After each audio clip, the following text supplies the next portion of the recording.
మధ్య కాలంలో చాలా తరచుగా వింటున్నది బ్లాక్ మ్యాజిక్. ఈ చేతబడి ఏదైతే ఉందో, చేతబడితో పాటు బాణామతి అనేది కూడా వింటూ ఉన్నాము. సో, జనాలు కొంచెం ఎందుకో మరి దీని మీద ఇంట్రెస్ట్ చూపిస్తున్నారు.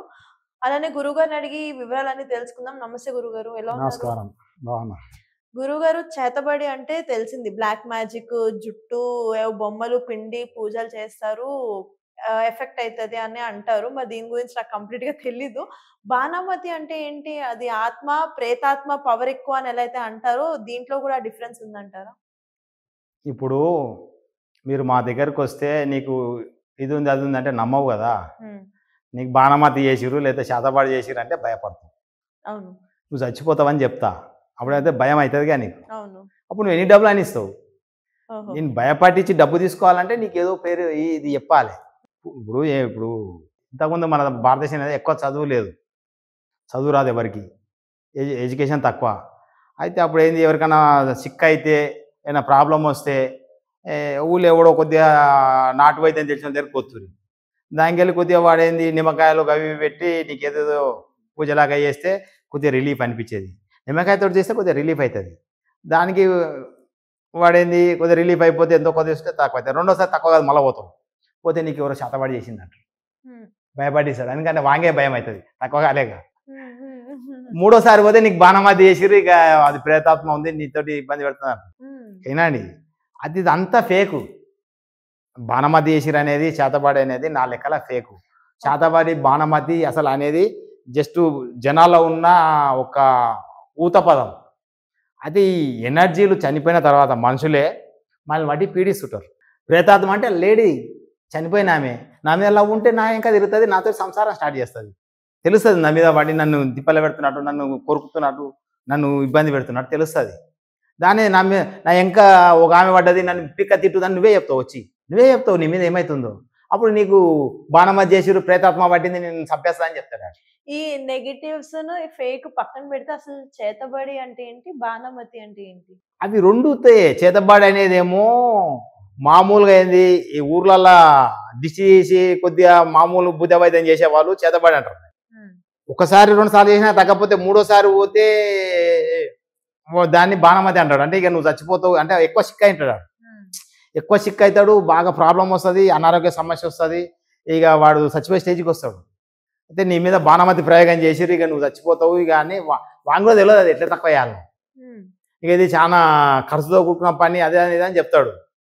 వాడిని దోషింది చేస్తాడు. తగ్గితే తగ్గకపోతే వాడే భయపడతాడు. రెండోసారి పోతే భయపడతాడు వాడు. హ్మ్. హ్మ్. ఎవరి దగ్గరకైనా పోయి చూడు. ఒకసారి ఈ ఊర్ల పొడితే చేస్తుంటారు, చేతబడి బాణమతి తక్కువ చేసే వాళ్ళు ఉంటారు. అంటే వాళ్ళను పూజలాగా చేస్తుంటారు, రాత్రిపూట చేస్తారు. వాళ్ళ దగ్గరకు పోతే ఒకసారి చేస్తాడు వాడు. ఒక ఎనర్జీ మన దగ్గర ఉంటే వాడు చేసినప్పుడు ఆ ఎనర్జీ తీసేస్తే కొద్దిగా తక్కువ అయితే రిలీఫ్ అవుతాడు. చిన్నపిల్లలకైనా వాళ్ళు ఉంటే. పెద్దవాళ్ళకైతే అసలు ఒకసారి కాదు 10 సార్లు చేసినా తగ్గదు. కారణం ఏంటంటే వాళ్ళ ఇంకా 100 ఉంటాయి ఎనర్జీ. ఈ చేతబడి అనేది అమావాస్య రోజున చేస్తారు అని అంటూ ఉంటారు. నిజమేనా? అష్టమి, చతుర్దశి, అమావాస్య అన్నప్పుడు ఈ ఎనర్జీలకు పవర్ ఎక్కువ. ఓకే. అయితే నేను భయపట్టియాలంటే ఆ రోజు వేసిపోతే నీకు భయం అయి భయపడతావని చెప్పి చేస్తారు. ఓకే. ఆ చేసినంత మాత్రం నీకేం కాదు. ఆహా! భయపట్టించడం అనే కాన్సెప్ట్‌ని పక్కన పెడితే అసలు ఈ చేతబడి ప్రొసీజర్ ఏంటంటారు? అసలు అంటే చేతబడే ఏమేం లేదు. కావాలి? నా లెక్కలో చేతబడే లేదు. అదేంటి ప్రొసీజర్ అలా అంటే నేనేం అంటారు? చెప్తా, అంత తప్పది. ఉంది కదా! చేతబడి అనేది ఇన్ని సినిమాల్లో చూస్తున్నాం అవు మనం. సినిమాది. ఆ సినిమా అయినా రియల్ లైఫ్‌లో ఎక్కడో జరిగితేనే కదండీ చేస్తారు. నేనేం చెప్తున్నా, ఇప్పటిదాకా ఈ సిస్టమ్ తెలియదు జనానికి. వీటినే చేతబడి బాణమతి అని భయపడుతురు.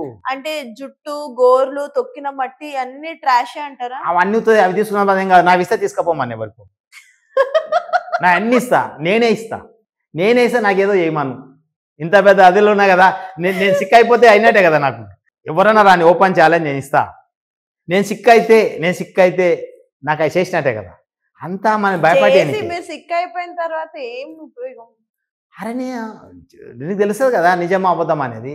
ఈ చేతబడి బాణమతి అనేది నా లెక్కల ఫేకు, జనాన్ని మోసం చేయడమే. అంతే అంటారు.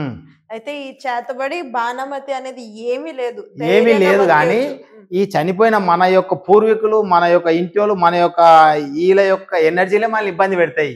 ఓకే. వాటినే మనం ఏం చేస్తాం, పక్కింటితో కొట్లాడతాం. ఒకసారి హ్మ్. మనం కొద్దిగా సిక్ అవుతాం. చిక్కది ఆ కొడుకుతో కొట్లాడినాకనే నాకు ఇట్లా అవుతుంది ఆడేమో చేసిండని ఒక భయం ఏర్పడుతుంది. ఆ భయంతో అట్లనే భయంతో బతికి రోజు రోజుకు మనకి ఎనర్జీల ఎఫెక్ట్ ఎక్కువ ఉంటుంది కదా, వాని మీద బదలామేసి వానికి ఏదో చేయాలని చెప్పి ఓ దానికి పోతాం మనం చేపేనికి. ఇప్పుడు ఆ ఊళ్ళో మంత్రగాని దానికి పోతాం. వాడేం చేస్తాడు, డబ్బులు తీసుకోవాలి కదా, మరి వానికి చేయాలంటే నువ్వు డబ్బులు ఇస్తే ఏదో చేస్తా అని చెప్పి ఆ ఇంటి ముందు వేసేస్తాడు 4 నిమ్మకాయలు. నీకు తక్కువ కావాలంటే వాడు ఏం చేస్తాడు, ఒక కోడి ఒక కొద్దిగా వేస్తే కొద్దిగా రిలీఫ్ వస్తుంది అంతే. మళ్ళీ రెండో రోజు ఎప్పుడో లేదా విధిగా అవుతుంది. ఆ ఎనర్జీ కొద్దిసేపు పక్కకు జరుగుతుంది. నేను చూసిన కొందరి మీద జంతువులను కోసిపోస్తారు, జంతువులను అంటే గొల్లను మేకలను కోసి రక్తం పోస్తారు, కొందరి మీద కొబ్బరికాయలు తిప్పుతారు.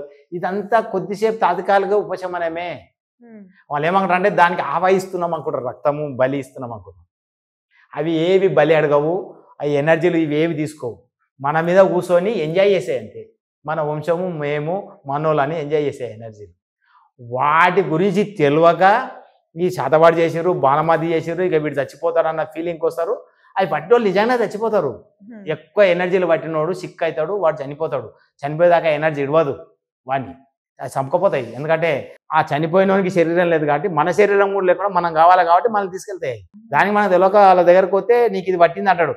వానికి తెలిసిన విద్య కాడికి వాడు చెప్తాడు, ఓహో ఇది బాణమతి లక్షణము అంటే వాళ్ళ దగ్గర కొత్త ఉంటుంది. ఈ విధంగా ఉంటే ఈడు ఇలా అయినట్టు, ఈ విధంగా చేసి ఇట్లా అవుతుంది. అది పూర్తిగా తక్కువ అవుతుందా, తక్కువ కాదు, పూర్తిగా చేయనికి వస్తా చేయనికి రాదు, అసలు అది చేయడానికే లేదు ఎవరికో. ఇప్పుడు అట్లా అనుకుంటే మనము ఇవ్వంటే మనం చేయొచ్చు. ఈ కొట్లాటలు ఇప్పుడు ఇవన్నీ అవసరమే లేదు, యుద్ధాలు చేసుకోవడం కూడా అవసరం లేదు. పక్క దేశంతో పోయి ఆ పక్క దేశం ప్రధానమంత్రికి ఎవరికో చేస్తే అయిపోయా, చేతవాడు చేస్తే వాడు చచ్చిపోతాడు, గొడవనే ఉండదు. ఈ ఐడియా మనం ఇస్తున్నట్టుందండి ఇప్పుడు. అదే ఇవి అసలు ఈ ఎనర్జీలు మనం బొమ్మంటే పోవు, రమ్మంటే రావు. ఏదో నేను మంతరించి ఎనర్జీ పోయి వాడిని అటాక్గా అంటే బాంబే వేసినట్టు ఒక ఇట్లా రాకెట్ లాగా నేను పంపిస్తున్న వాని మీద అటాక్ చేయమంటే పోవు. ఇవి వని మాట వినవు, వాటికి నచ్చిన దగ్గరికే పోతాయి. అదే ఈ మంత్రాలు చేసి ఎనర్జీలను పంపించుడు, ఈ శాతవాడి బాణమతి అనేది అంత తొండి తప్పే. ఇది ఒక ఎనర్జీ ఉందంటే దానికి ఇష్టం ఉంటే నీ దగ్గరికి వస్తుంది, లేకపోతే అది రాదు నీ దగ్గరికి. నీ దగ్గర 100 ఎనర్జీలు ఉన్నా సరే, నా దగ్గర ఒక్క ఎనర్జీ లేకుండా నా దగ్గర ఒక్కటి కూడా నీ దగ్గరికి రాదు. ఎందుకంటే నా మీద లవ్ ఉంటేనే వస్తుంది నీ దగ్గరికి, లేదా నీతోటే ఉంటుంది, నీ దగ్గరనే ఉంటుంది అది. ఇప్పుడు ఒక ఇంట్లో 4 వ్యక్తులు ఉన్నారు అనుకో, ఒక 2 సిక్ అవుతారు. సిక్ అయితే ఒకరి దగ్గర ఎనర్జీలు మనం బంధిస్తే ఇంకొన్ని ఎనర్జీలు అట్నే ఉంటాయి. ఈ వీని కొరకే ఉంటాయి, వీని దగ్గరనే ఉంటాయి. నీకు సపరేటే బంద్ చేయాలి, వీనికి సపరేటే బంద్ చేయాలి. బంధిస్తే ఇద్దరు తక్కువ అవుతారు ప్రాబ్లం. లేదా నీకు చేస్తే నీ ఒకరికి తక్కువ అయితే వీనికి తక్కువ కాదు. నీ ఎనర్జీలు నీ దగ్గరనే ఉంటాయి, నా దగ్గర రావు. అవి ఆత్మలైనా చాలా లోయల్ గా ఉన్నాయి. చీమల్లాగా సిస్టమేటిక్ ఉంది. చీమలు ఎంత సిస్టమేటిక్ గా బతుకుతున్నాయి భూమి మీద, చనిపోయిన తర్వాత మనిషి కూడా అంత సిస్టమేటిక్ గా ఆత్మలు బతుకుతున్నాయి. భర్త చచ్చిపోయినాక భార్య చచ్చిపోతే, భార్య భర్త బతికినప్పుడు కొట్లాడితే చనిపోయిన దగ్గర ఒకే దగ్గర ఉంటాయి. భార్య భర్త ఆత్మ ఒక దగ్గరనే ఉంటుంది.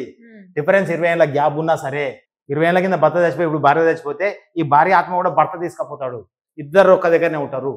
అక్కడ కొట్టుకుంటారు. కొట్టుకుంటారు అంటే వాని మీద కొట్టుకుంటారు. ఎవరికైతే ఆవాహిస్తారో, ఎవరి దగ్గర అయితే ఉంటారో వాని ఇబ్బంది పెడతారు. నేను అవి లైవ్ లో కూడా చూపించిన. అయితే ఈ శాతవాడి బాణమతి అనేది నా లెక్కల మొత్తం ఫేకు, ఏది ఉండదు. మనం భయంతో మనకు బాగాలేక వాళ్ళ దగ్గరకు పోతే వాళ్ళ పేర్లు పెట్టి మన దగ్గర డబ్బులు వసూలు చేస్తారు, తక్కువ కూడా చేయరు. ఇప్పుడు తగ్గినట్టు ఎవరి దగ్గర ప్రూఫ్ ఉండదు. ఏదో ఒక్క ఎనర్జీ ఉంటే తక్కువ అవుతుంది. చిన్నపిల్లలు ఉన్నప్పుడు ఏదో డిసీజ్ అయితే అడుగువేసినాక మంచిగా అంటే ఆ ఒక్క ఎనర్జీ పోతుంది కాబట్టి మంచిగా అవుతుంది.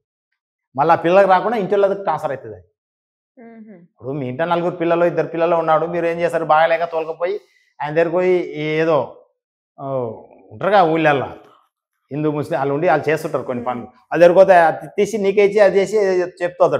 పిల్లని మీకు అది దిగి నీ మీకు వస్తుంది ఎనర్జీ. వీనికి తక్కువ అవుతుంది, అబ్బా మా ఊరికి తక్కువ అయింది అనుకుంటావు. నీకేమో ఏజ్ ఎక్కువ కాబట్టి కొద్దిగా స్టామినా పవర్ ఎక్కువ ఉంటుంది కాబట్టి అప్పుడే అనిపించదు బాగా. ఇక్కడ తగ్గి ఇక్కడ స్టార్ట్ అవుతుంది ప్రాబ్లం. అంటే మీ ఇంటి ఎనర్జీ మీకే ఇచ్చి తోలుతాడు. అతనికి ఏమనుకుంటాడు, నేను చేసినాక తక్కువైంది అనుకుంటాడు. తక్కువ కాదు, కొద్దిగా తాత్కాలిక ఉపశమనం. సో ఈ తాత్కాలిక ఉపశమనం కాకుండా మనకి కంప్లీట్ ఉపశమనం కావాలి అని అనుకుంటే ఈ ఎనర్జీలను బంద్ చేయాలి. బంధిస్తే తక్కువ అవుతుంది. వాళ్ళు కూడా అది నేర్చుకుంటే తక్కువ అవుతుంది. ఈ చేతబడి కానీ బాణమతి కానీ అని ఎవరైనా మీకు చెప్పినప్పుడు మీరు కనుక భయపడితే అవన్నీ నమ్మకండి. అది ఓన్లీ నెగిటివ్ ఎనర్జీస్ వల్లే అని మనకి గురువు గారు చెప్తున్నారు కాబట్టి కిందున్న నంబర్ కి స్క్రోల్ చేసి మీరు దేంతో అయితే ఏ సమస్యతో అయితే మీరు బాధపడుతున్నారో అది చెప్తే గురువు గారు దాన్ని పరిష్కరిస్తారు. థ్యాంక్ యూ గురువు గారు.